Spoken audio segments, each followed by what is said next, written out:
ओम नमो भगवते वासुदेवाय नमः।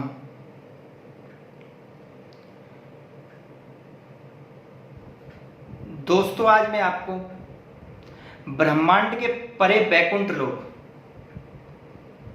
जिसमें अनेकों योनियां निवास करती हैं, उसके बारे में थोड़ा सा बताने की कोशिश करूंगा। आप थोड़ा ध्यान देकर सुनने की कृपा करें। इस ब्रह्मांड के उच्च ग्रहों में भी जन्म मृत्यु होती है।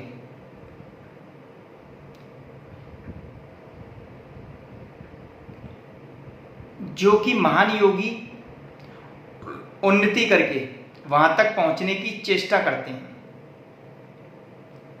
यद्यपि योगियों के पास अनेकों सिद्धियां होती हैं, वो अपने योग के द्वारा अनेकों सिद्धियां प्राप्त कर लेते हैं, फिर भी उनमें भौतिक संसार, भौतिक जीवन की सुविधाओं का आनंद लेने का मनोवृत्ति होती है।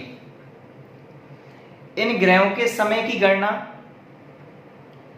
भगवान योगेश्वर श्री कृष्ण ने बताई है, जो कि मैं आपको बताता हूं।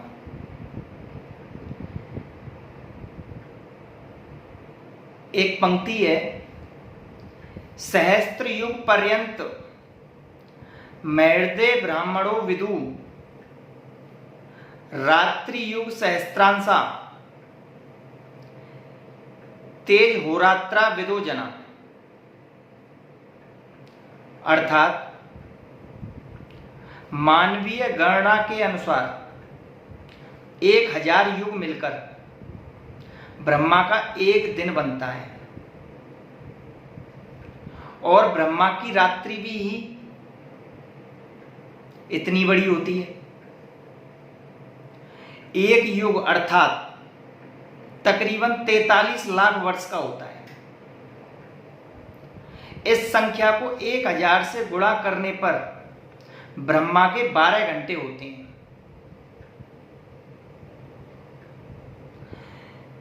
इसी प्रकार के अगले 12 घंटे की अवधि ब्रह्मा की रात्रि होती है।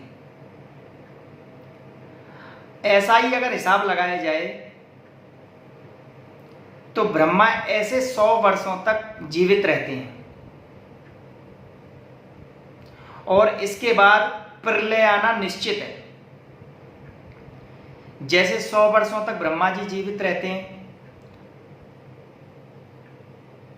तो उसके बाद ब्रह्मा जी दोबारा जन्म लेके धरती पर आते हैं।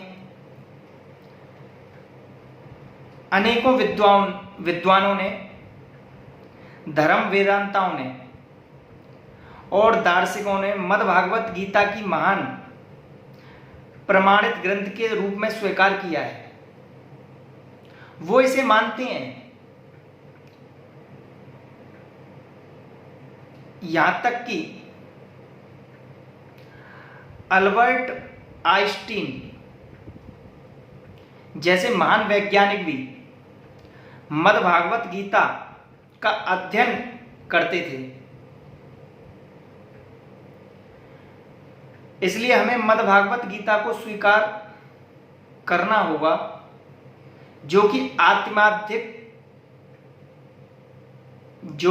आध्यात्मिक वैकुंठ ब्रह्मांड का अस्तित्व है।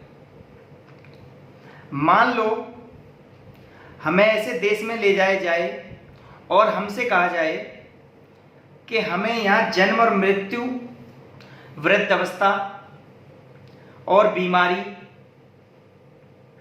के चक्र में अब आना नहीं पड़ेगा। ना मृत्यु होगी, ना जन्म होगा, ना बीमारी होगी, ना बुढ़ापा आएगा, ना जवानी आएगी।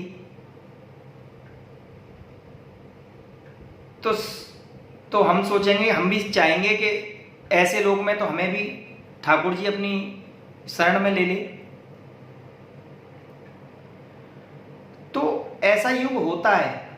वैकुंठ लोक में ऐसे ग्रह हैं जिन पर ऐसे योगियों की आत्माएं निवास करती हैं। हमारे हिमालय में भी ऐसी कई कंदराएं हैं जिनमें योगियां तपस्या कर करके अपनी सिद्धियां और अपने योग को पूरा करते हैं। वही जगह, वही ग्रह ब्रह्मांड के परे वैकुंठ लोक हैं। इनमें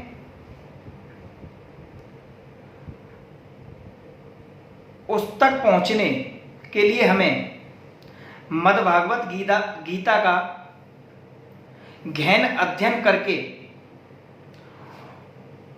उसके जो जीवन स्वरूप गुण हैं, जो भगवान कृष्ण ने मद्भागवत गीता में कहा है, उनको अपने अंदर धारण करना होगा।